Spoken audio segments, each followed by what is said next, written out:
There we go. Hello, everyone. Sylvain Chamberlain here.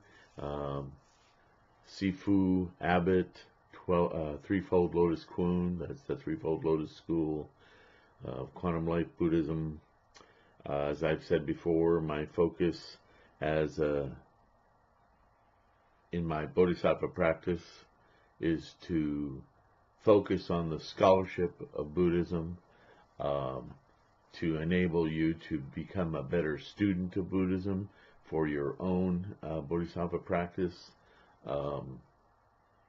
And so now we're going to get into we started yesterday, or in the last video, apologies, to really get into the essential teachings of the Lotus Sutra.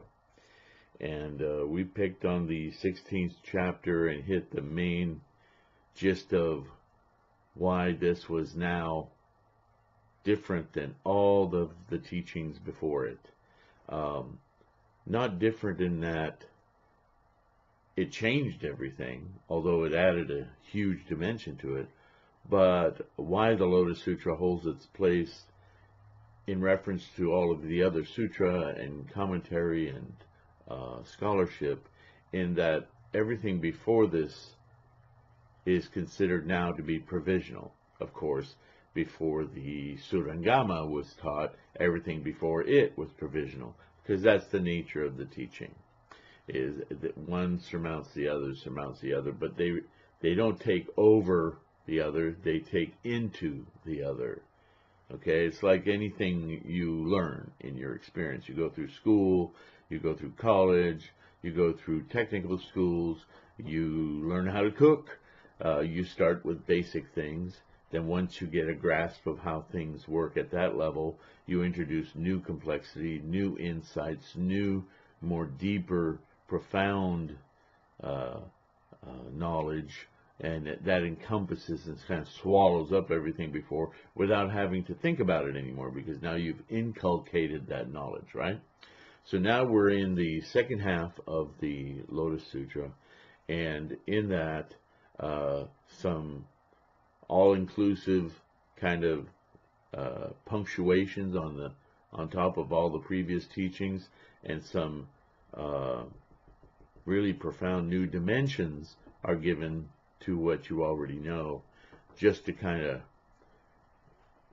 really round out. This is it. This is the final teaching.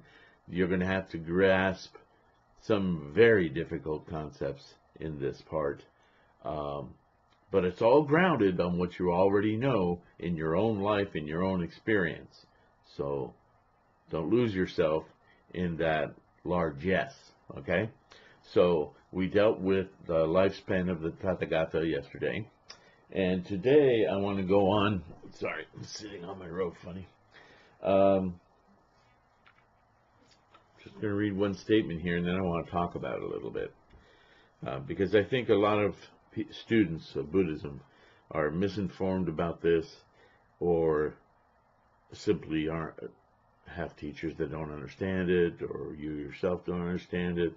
And I want to give you a couple of names outside Buddhism to maybe read in your spare time that I think will help you from a scientific standpoint to understand what Shakyamuni was describing 2,600 years ago, which is quite a revelation in itself. Anyway, in the stanza portion of the following chapter, again, this is an interlocutor of Shakyamuni's, the Bodhisattva Mahasattva Maitreya. Maitreya comes up a lot in latter Mahayana Buddhist discourse. And he's listing out these points of what enlightenment must be now in view of the bombshell they just received, that Shakyamuni is not the Buddha, but the Buddha mind appearing as human while in this lifetime, in order to get people to understand what he's teaching, or what Buddha mind is, and that they are all the same as he, and that once they achieve the perception that he now has, which is not a he but a Buddha mind, they also will be Tathagatas and will see in this way. So what is this way?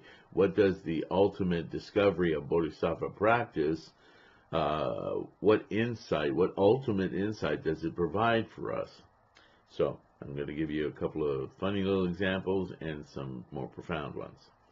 It says a lot of things here, but I'm just going to focus on these two pieces of information.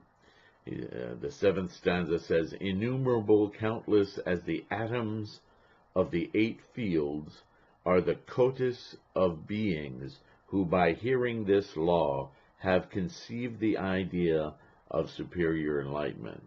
So he's saying, okay, we now get what's full awakening, superior enlightenment means. And the next statement is, such is the effect, okay, he's going to put it in a short sentence, produced by the great seer, which is all of us introspectively through meditation can arrive at this seeing awareness, not the mechanism of seeing, but the internal awareness, perception, the great seer, when he reveals this Buddha state that is endless and has no limit, which is as immense as the element of ether. Okay, so I'm going to stop right here because this is probably one of the most difficult concepts to understand in what is enlightenment. What do we mean by awaken? So here's the simple example I want to give you. I've talked about this with you on several different occasions in these videos, on the origins of life, Nichiren Sanzen, what is a lifetime, 3,000 realms in a single moment of thought. What are moments in Buddhism, right? And we're going right down all the way back. This is why this is built on all the other sutras. We're going right back to the beginning, moments of existence, okay? Life is a string of these discrete moments of existence, passed on from one to the other, all right? So, let me give you a visualization of that concept, and I think it might give you a real toothy understanding of what Shakyamuni's been trying to explain here, and what Maitreya is trying to also grasp. I don't know if any of you did this as kids, or in school, or at home, or wherever. But hopefully my description went. You can do this very simply. You can go to a stationery store or buy stationery wherever you do, of a little pad of paper. It doesn't have to be very big. Just a little pad of paper. And make sure the paper is a little stout, a little resistant. Not cardboard, but you know, a lot of pads, very thin paper, and it's hard to shuffle through.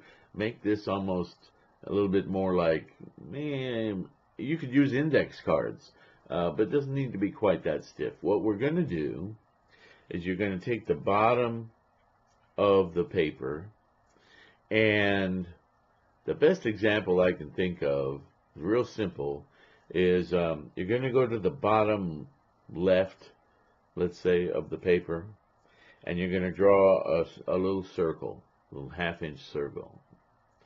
And then you're going to start from the bottom of the pad, not the top. So the last page of the pad, you put a little circle, left bottom corner, half-inch circle, and then you're going to let a page drop on top of it, and you're going to draw the same circle, but you're going to draw it a little bit higher and a little bit further to the right. And then you're going to take the next page a little bit higher, a little further to the right. So you're going to draw these circles, and they're going to go across the page from bottom to top. They're going to go and then once you get to, let's say, 3-4 circles high, then you're going to start to come back down toward the middle of the page, and then you're going to do another one another circle, series of circles, again, each one successively a little further to the right and a little taller, and then you're going to come, but maybe you go 5 circles up, and then you come back down to the right corner. Now maybe you only have room to do one arc, okay, but it'd be nice if you could do 2. Anyway, a small pad, move this thing and make like a McDonald's sign, okay, and then what you're going to do is you're going to grab the pad with one hand, maybe you're left-handed, whatever. You're going to grab the pad, you're going to grab all the pages that you've drawn on, and you're going to slowly flip them down one at a time. Bum, bum, bum, bum, bum, bum, bum.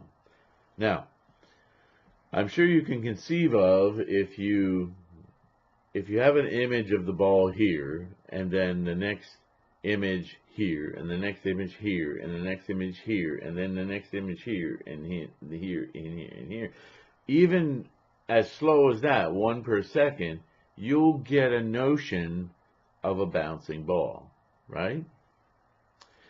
Now, the faster you go, the more you'll see it seamlessly, and it'll actually, if you do it at a pretty good clip, like 20 flips in a second, you're going to see that seamlessly, like an animation, that's what it is, an animation. You're going to see it go, whoa, that's trippy. That looks like a bouncing ball. That's amazing, right? This is a factor of how our mind, our brain processes information from our eyes and glues them together. Our brain anticipates what's going to happen next. And it's called, the term in animation actually is called tweening. It comes from between. And our mind does the same thing. Not only do we draw all these successive between images from the ball here and the ball here, and we put these arcs of it bouncing, but our mind does the same thing. It sees the ball here, and by the time the second one is dropped and it's moved, the brain's already going, it's going to move again. So it starts to fill in, okay? The information from the first snapshot is held and kind of projected until it sees the second one and quickly adjusts and says, there it is, and now I can account for that rhythm, and it's constantly adjusting to fill in between them. And we just see the ball, like we don't even see the pages anymore. The faster we do it, the more real the ball looks. And then we actually have to go back and go, is that what happened? How did I see that? Okay, this is how animation works. This is how film works. And what I'm telling you is film works at 24 frames per second, 24 distinct images per second.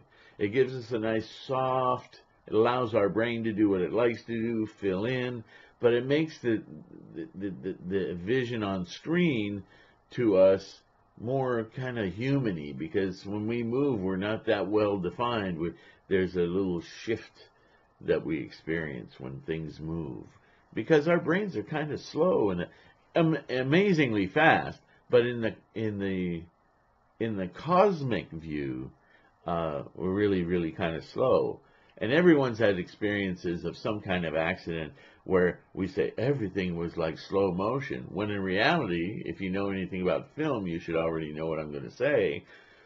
What happens in an instant, in an accident or a panic situation, is that our mind actually, our brain, actually records much more quickly than usual. And when we replay that in our minds, which is what we're doing as it's happening, is we're watching what our brain is doing, there's so many more frames in the same length of time that we actually start to perceive it as happening more slowly, even though what we're doing is just adding more images to process.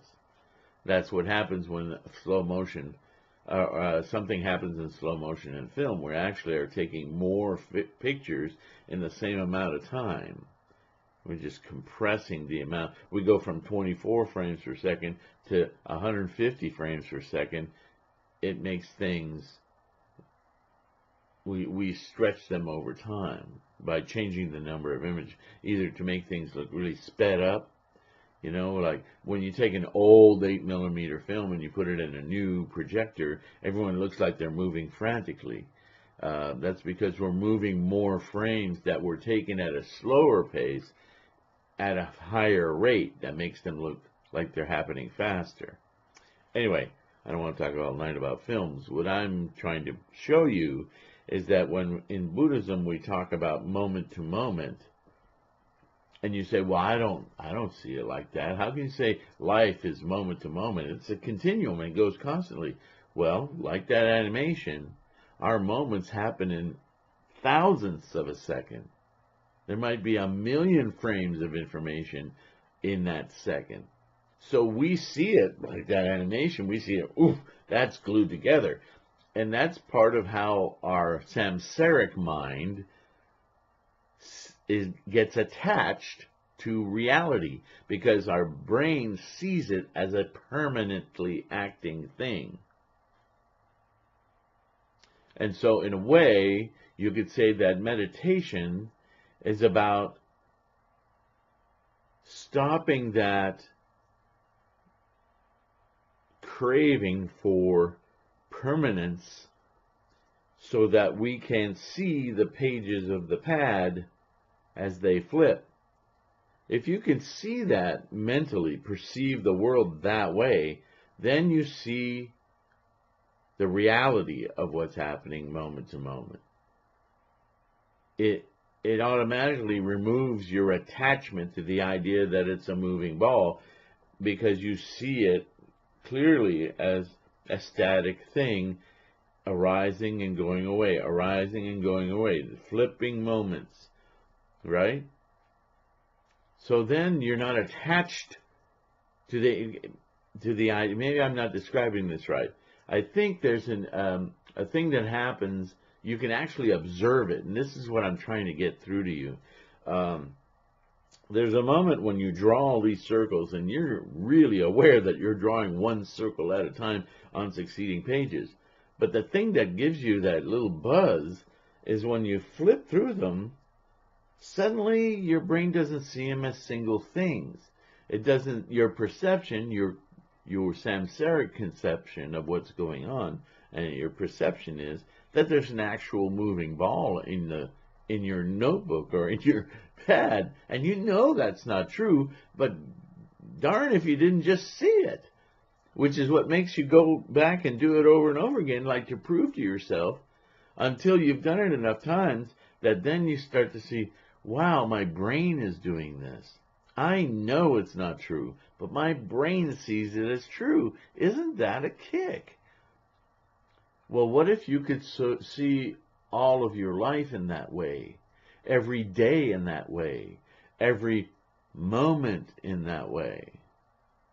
You would cease to be attached to the illusion, and you would see clearly that these are just succeeding moments.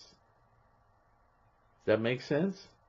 I hope I'm doing a good enough job of using English to try to describe this. Okay? But this is what they're struggling with here and trying to explore in 2,600-year-old language.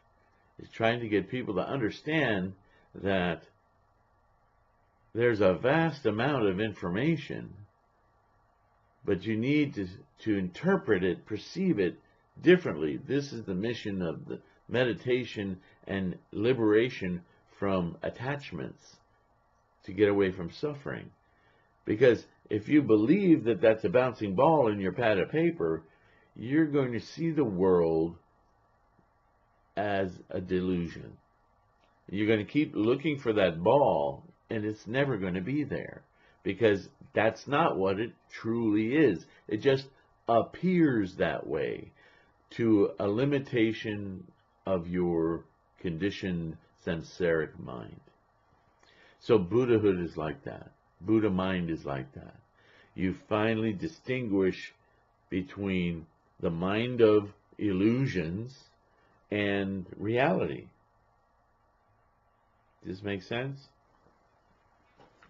I also want to point out that this also uses the word ether.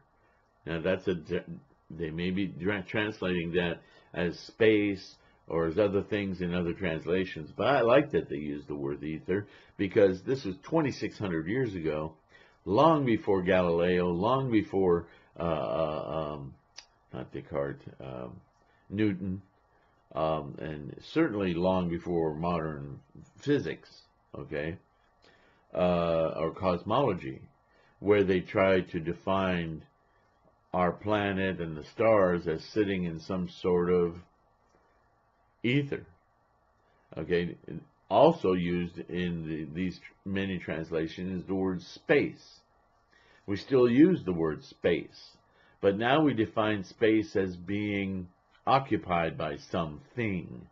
All right, and you've also heard me talk about, and I have used the equation E equals mc squared, although I haven't used it accurately. For most people, that is an equation which shows the involvement of energy in everything physical that we know. M actually stands for mass, but the word mass comes from a relationship of matter to gravity.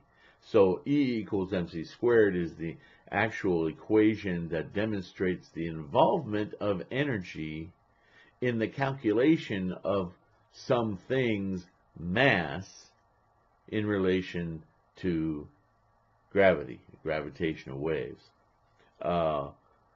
We're now, though, in science, for the last decade, been involved in trying to resolve this extant thing, phenomena, that we know has to be there, but we can't measure or see. So, well, science always does is call that dark, or like a black hole. We don't know what's going on, so it's black. We always go to the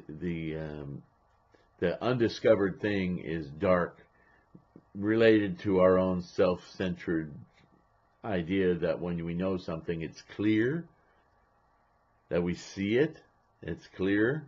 But if we don't, we know it's there, but it's unclear, therefore it's dark. Like dark energy, dark matter, those kind of things. And dark energy, by the way, is postulated to be like 70-some% of the knowable universe, along with dark matter, which brings the total to around 96 or 94%, 96%. As far as physical matter, we can only account for 4% of what we know. So, anyway, all of that we've talked about before. But now here it comes up again, and what I have chosen to term that, and actually, if you know anything about physics or great authors and groundbreaking authors and teachers in physics, you may know the name Lawrence Krauss. And in 2013, 2014, he published a book called something like The Universe from Nothing. Something from nothing is basically the proposition. And he defines nothing as energy. And not only energy, but it was thrilling to me because I've been teaching this for many years, and I've been calling it quiescent energy. But and that energy is never stable. I've called it roiling energy or unstable, just energy that agglomerates and can then, through kinetics, actually instantiate or have the primal idea of volition or will, not originally, but from enough kinetic energy, there's kind of a ball rolling kind of effect that then becomes will to be. The way he terms it is that energy, even if you have like just a vast space of nothing, this energy, that at some point matter will form. Bingo! I heard that and I thought, wow, Buddhist teaching is so amazing, because I figured this out for myself through Buddhist teachings before I ever heard it from physicists. And to hear Lawrence Krauss not only mention it, but write a book involving this process, I thought, science is just validating more and more all the time exactly what Shakyamuni's been said 2,600 years ago. That just blows me away. So I want to create that kind of connection for you, because I think we need it. As humans, we need actual proof. Because all of Buddhism is an experiential knowledge. And a lot of people will attack that. Like, yeah, it's mysticism. It's no different from God. It's no different from this. Yeah, it's supremely different from that. Because those are just magical assumptions. Buddhism is a real observation about what really is going on, just as much as particle physics are real things, and a tremendous amount of energy and money is being poured into those things. So I just love the way they constantly dovetail, and I'm excited that when I talk to people about Buddhism, that the things that I discover through reading the sutras are actual things, and then when I hear science back it up, I'm like, dude, this is so amazing. So, quiescent energy, he may not be using the rhetoric I'm fully committed to, but he's practically saying the same words. So, ether, endless, no time limit, the Buddha state, very connected to modern knowledge. Here's some more. He who after my complete extinction, which we know now is a show, shall keep this Dharmapariyaya, read, promulgate, or write it.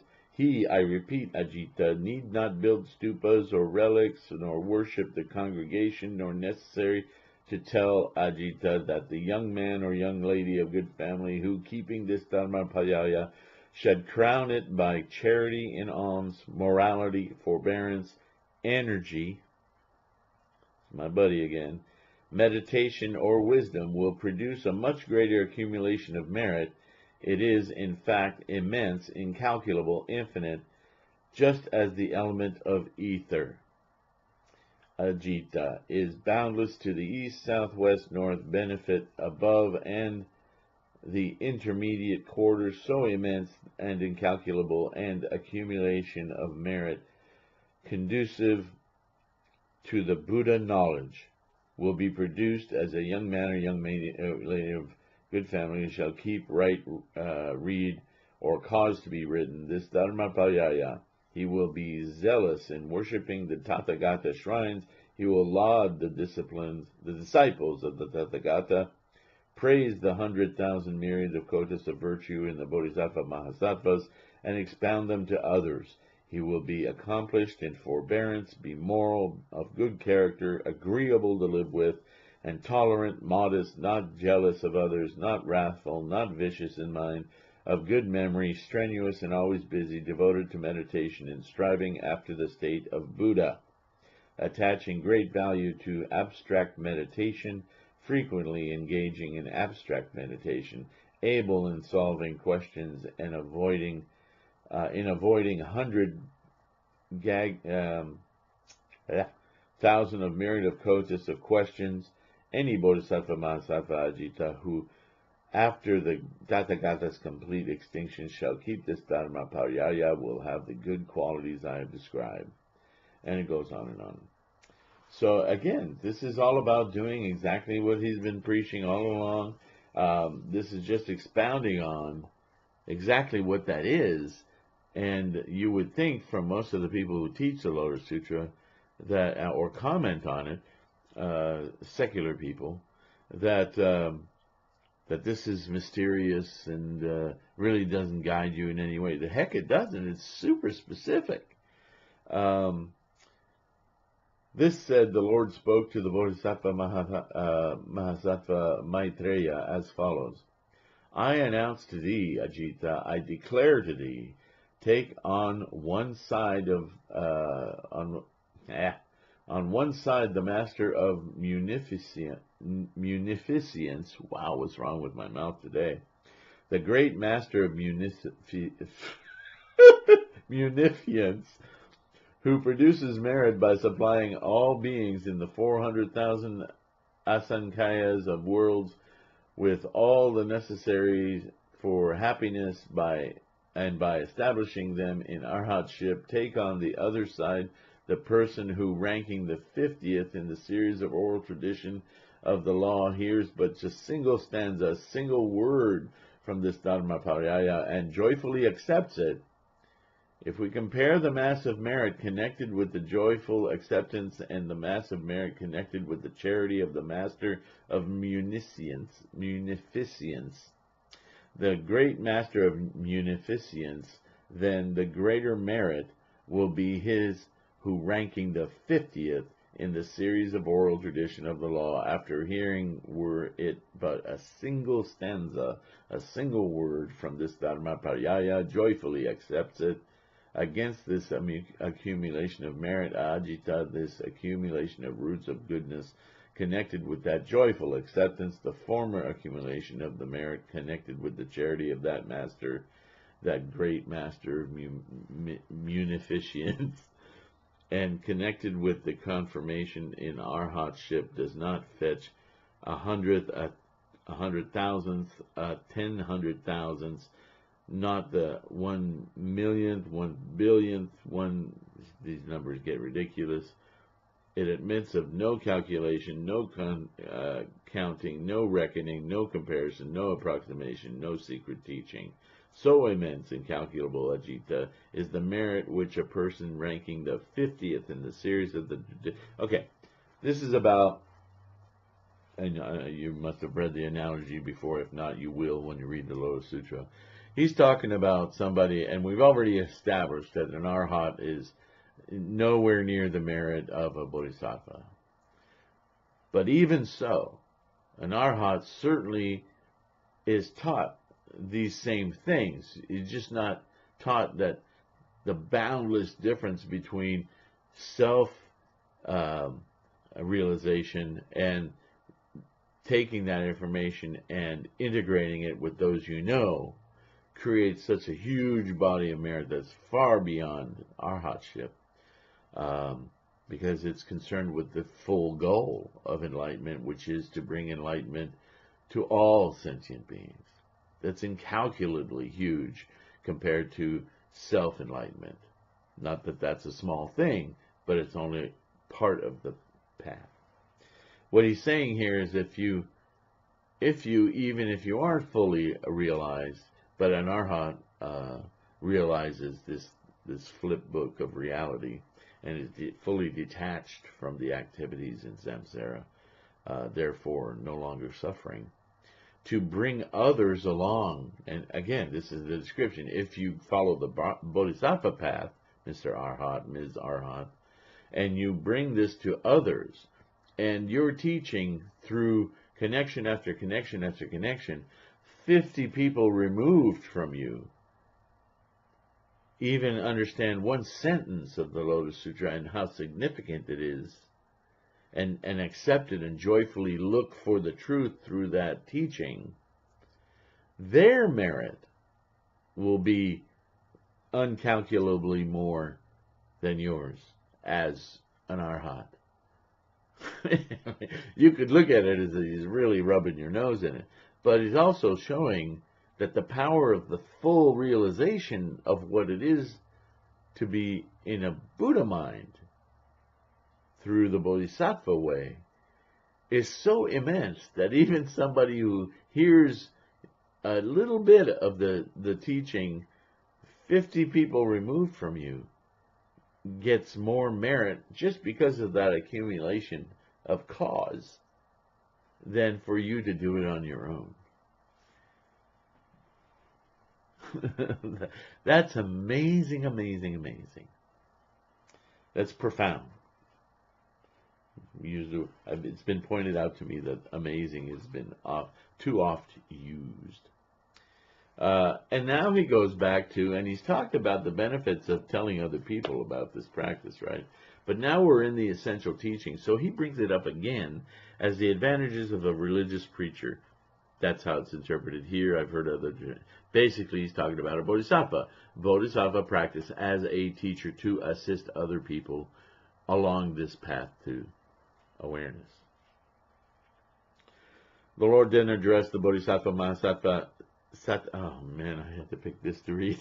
The Satata Sammitaba Bhikkhukta. I'm just going to say monk from now on. Actually, it translates here to ever and constantly strenuous. So again, the names, as I pointed out before, are constructed as a representative of a certain type of behavior. So here you have it. Ever and constantly strenuous monk, or bodhisattva. Any one young man of good family who shall keep, read, teach, write this Dharma Pariyaya, or have it written, let that person of a young man of good family, or young man, basically good training, shall obtain 800 good qualities of the eye, 1,200 good qualities of the ear, 800 of the nose, 1,200 of the tongue, 800 of the body, 1,200 of the mind. By these many hundred good qualities, and whole of the 6 organs shall be perfect, thoroughly perfect, by means of the natural carnal eye derived from his parents, being perfect, he shall see the whole triple universe outwardly and inwardly, with its mountains and woody thickets, down to the great hell of Avicii, and up to the extremity of existence. All that he shall see with his natural eye, as well as the creatures to be found in it, and he shall know the fruits of their works. And on that occasion he goes into prose again. Now let me tell you what that means, because it sounds really intricate, and boy, I get all these great advantages, even though I don't know what they are, they're just there. If you want to know what they are, quite literally, go back to his first teaching of the Avatamsaka Sutra, of the Flower Garland Sutra. Because that's all he talks about in that sutra, of exactly what those qualities of tasting with the tongue and the floweriness and the blah, blah, blah, blah, blah, blah. It's an amazing read. But it's a read of the experience of enlightenment. And so that's why he only taught it for a couple of weeks, because everybody thought, what are you talking about, right? So now comes full circle, and he says, now that you all know how to meditate properly, with what kind of dedication and determination, strength of mind you have to be able to see those little circles be just little circles and not an animated ball that doesn't exist. That's a delusion.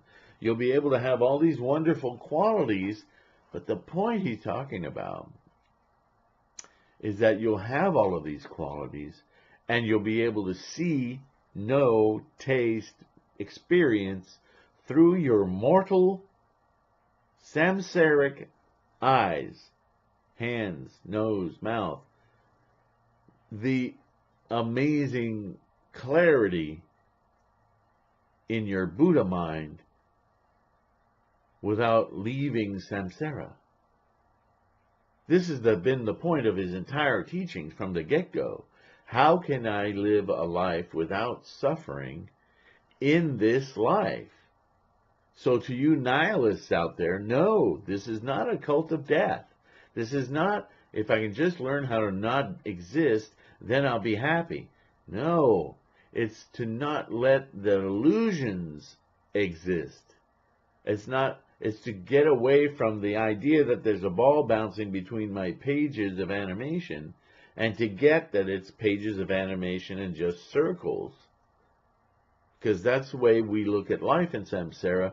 We follow the delusion that everything has some permanence to it, that there's an actual ball running around, that I'm actually interacting with everything going on as a committed, all-or-nothing beingness. But it's just a quality of suchness that we're observing. And as a Buddha mind, we understand the difference. We're not attached to it. We can participate it, and when we just participate in observing it, it's hilarious. It makes you laugh, not because you're ridiculing it, but because of the joy of not being attached to it. We can then observe it as a wonderful thing. Look, if you're a parent, let me share another analogy. when you watch your kids going down the slide in the park and playing on swings and arguing and do whatever children do, you have this tremendous investment in oh, you could injure yourself there. Well, be careful. And then they get to the bottom and they explode in laughter, and you feel so amazing, and because you're so attached to their every move. And yet, as you become older, like a grandparent, and you watch other people's kids, so you're not so invested in them, you can be much freer to look at those kids. Are crazy, because at one moment they make you see the danger in what they're doing, and then when they succeed, you feel the warmness inside of kids. Are amazing how they can just do stuff and not even care. And they get through it, and it's just so amazing. You're just watching life because you're much more distant from it. You become more objective instead of subjective, containing the subjectivity is where all your emotional constraints, attachments behave. And so the Buddha mind is like becoming a grandparent. It's like you're kind of watching the grand display of natures, of the suchnesses of natures. I'm going to keep repeating from every angle I can, because I really want you to get this. It's so liberating. It's so difficult to hang on to, and that's why this is a constant practice. You don't just practice like fractions, and then one day you go, aha, I got it. And then you go on to the next thing. This is the ultimate thing. If you can do this with your entire life becomes just a parade for your enjoyment, which you can only really feel profoundly by sharing it with others. This is why the Bodhisattva practice is so superior. Does that make sense? All right. The next one, the conception of the transcendent power of the Tathagatas. Ooh, it's a little deeper again. And I'm just going to read a little part of that. Thereupon those 100,000, a myriad of kotis of bodhisattvas equal to the dust atoms of the macrocosm, who had issued from the gaps of the earth. That's us, bodhisattvas of the earth. Okay? We've been instantiated in this samsaric reality. We're the bodhisattvas of the earth. All stretched their joined hands toward the Lord and said to him, we, O Lord, will, after the complete extinction of the Tathagata, promulgate this Dharmapapayaya everywhere, on every occasion, in all Buddha fields of the Lord, wherever or whenever the Lord shall be completely extinct. Hence follows that nirvana is repeatedly, follows that nirvana is repeatedly entered into by the Lord.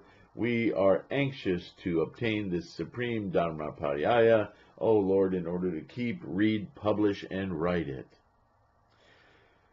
So this is the commitment of us, of the bodhisattvas of the earth, that once the Tathagata makes a show of his disappearance, his nirvana, his death, that we will take on the mission ourselves, because if we don't, we never really get to practice the bodhisattva practice.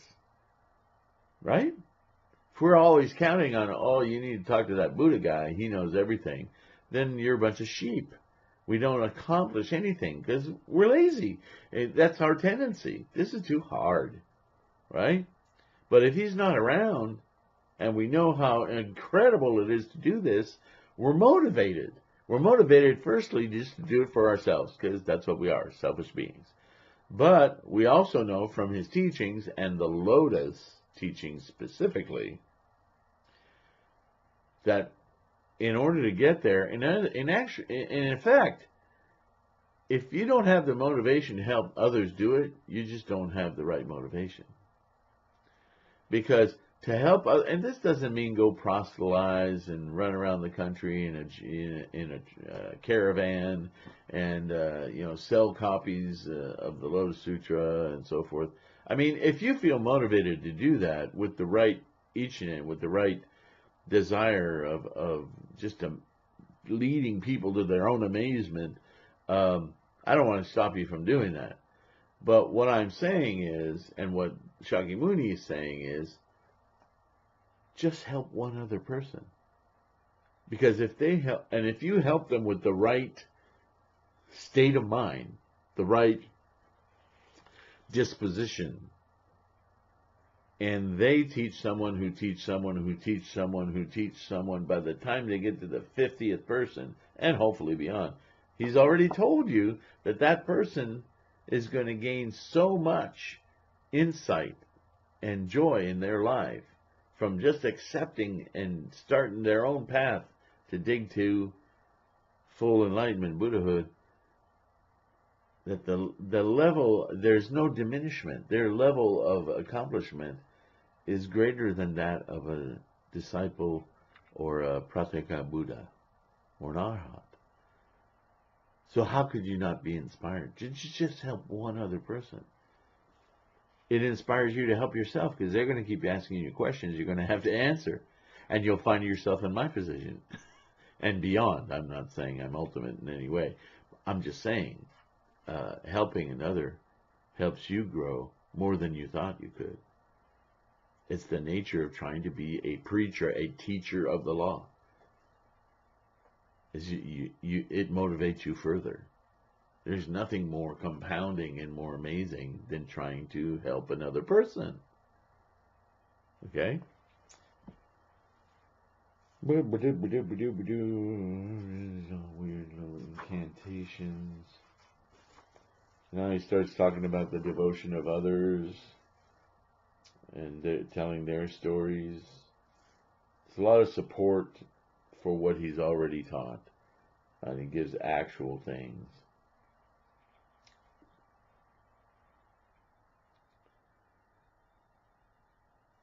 Chief of the Sutranas spoken by the Tathagata. Who is this talking?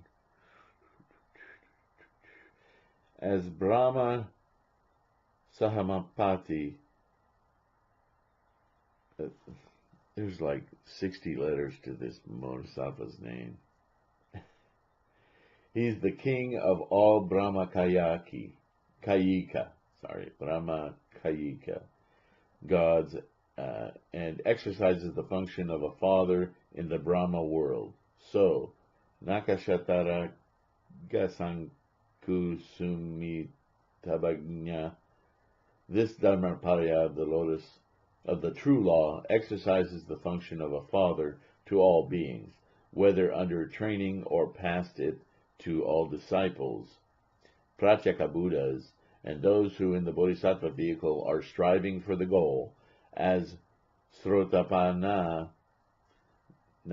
this monk, as well as the Sakridagamin, Anagamin, Arhat, and Pratyeka Buddha excels the ignorant people and the profanum vulgus, so Nakshatrarara Gasan Kusumitabi Gna, the Dharmaparyaya of the Lotus of the True Law, must be held to excel and surpass the Sutrantas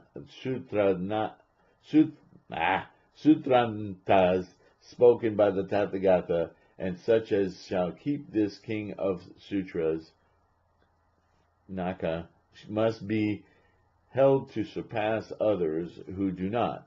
As a Bodhisattva is accounted superior to all disciples and Pratyeka Buddhas, so Naka, I'm just going to call him Nakshatarara, this Dharmapaya of the Lotus of the True Law is accounted superior to all Sutrantas spoken by the Tathagata, even as the Tathagata is the crown king of the law of all disciples, Pratyeka Buddhas, and Bodhisattvas. Excuse me while I shut off my alarm. I'm so sorry. How annoying. Okay. This Dharmaparaya of the Lotus Sutra, the true law, Nakashatrana, saves all beings from all fear, delivers them from all pains. It is like a tank for the thirsty, like a fire for those who suffer from cold, like a garment for the naked, like the caravan leader for the merchants, like a mother for her children, like a boat for those who ferry over, like a leech for the sick, like a lamp for those who are wrapped in darkness, like a jewel for dispelling of the darkness. So this Dharmapariyaya of the Lotus of the True Law delivers from all evils, expatriates all diseases, releases from the narrow bonds of the mundane world, and he who shall hear this Dharmapariyaya of the Lotus of the True Law, who shall write it and cause it to be written, will produce an accumulation of pious merit, the terms of which is not to be arrived at by Buddha, even by Buddha knowledge. So great is the accumulation of pious merit that it will be produced by a young man of good family or young lady who, after teaching or learning it, writing it, or having it collected into a volume, shall honor, respect, venerate, worship it with flowers, incense, fragrant garlands, ointment, powder, umbrellas, flags, banners, triumphal streamers, with music, with joining of hands, with lamps burning, with ghee, scented oil, kampaka oil, jasmine oil, trumpet flower oil, varishka oil, or double jasmine oil. Great will be the pious merit to be produced by a young man of good family or young lady striving to reach the goal of Bodhisattva vehicle. Who shall keep this chapter of the ancient devotion of Bhaikshya-raga, who shall read and learn it, and Nakshatra-raga, should a female, after hearing this Dharmapariyaya, grasp it and keep it, then this existence will be her last existence as a woman. Any female, so here he's going into the enlightenment of females, because at that time females were just dish rags and receptacles for the male seed. Once again, exalting, so much language exalting the Bodhisattva path. Chapter called that of the all-sighted one, containing a description of the transformation of Avalokitesvara. Wow. Avalokitesvara. I used to be able to say that easily. Avalokitesvara. And on goes the remainder of the Lotus Sutra. Ancient devotion. Yeah, all the remaining chapters, and then he talks about finally the period of the law. Second time, a third time, the Lord spoke to the host of the Bodhisattvas after taking them by the right hands into your hands, young men of good family. I transfer and transmit and trust and deposit this supreme and perfect enlightenment arrived at by me after hundreds, thousands of kotis of incalculable eons ago. Receive it, young men of good family. Keep reading, keep it, read it, fathom it, teach it, promulgate it, and preach it to all beings. I am not avaricious, young men of good family, or narrow-minded. I am confident and willing to impart Buddha knowledge, to impart the knowledge of the Tathagata, the knowledge of the self-born. He says that imitate me in liberally showing this knowledge of the Tathagata, and in skillfulness, and preach this Dharmapariyaya to the young men and ladies of good family who successively shall gather around you. And so, as to unbelieving persons, rouse them to accept this law. By doing so, young men of good family, and you will acquit your debt to the Tathagata. So there it is. The Lotus Sutra, contrary to what a lot of people espouse, a lot of priests espouse, a lot of cult leaders espouse, it's the cherry on top. It's the exhortation that everything I've taught you, you must put into action. This is how you yourself will arrive at full awakening. And with that, that's a lot to chew. See my website, threefoldlotus.com, for the core teachings and click on those links. Lots of free information, lots of I've got the Lotus Sutra translations online. You can print them out. I've got links to my bookstore so you can buy the best scholarship I've been able to find. And join me. We're going to do more videos. This isn't the end, but I think I'm going to close the discussion on the Lotus Sutra for now. I'll probably have more as I continue to study. But I hope I've given you some things to cling to. I'm sorry, attachments. But cling to only in the respect that there's so much to learn from them, and to help you grasp your Buddha nature, your Buddha mind, your what was it that Brad Pitt said in in Fight Club? The all-knowing, all-seeing mind. I'm not sure what context he used it in, but basically said that it's us ordinary people who can perceive correctly the nature of life, the nature of the universe. I truly, truly believe that. More than believe it, I see it. I experience it every day. I'm constantly surprised by, a lot of times, how incredibly horrible human beings can behave. But there's always something or someone, even I'll just run into at the hospital or wherever I happen to be, clerks at Walmart, who they just floor me with how amazing we are all capable of behaving. So, with that, thank you again. Keep on practicing. Ask questions. I really appreciate you guys. Namu Myoho Renge Kyo. Namu Myoho Renge Kyo. Namu Myoho Renge Kyo.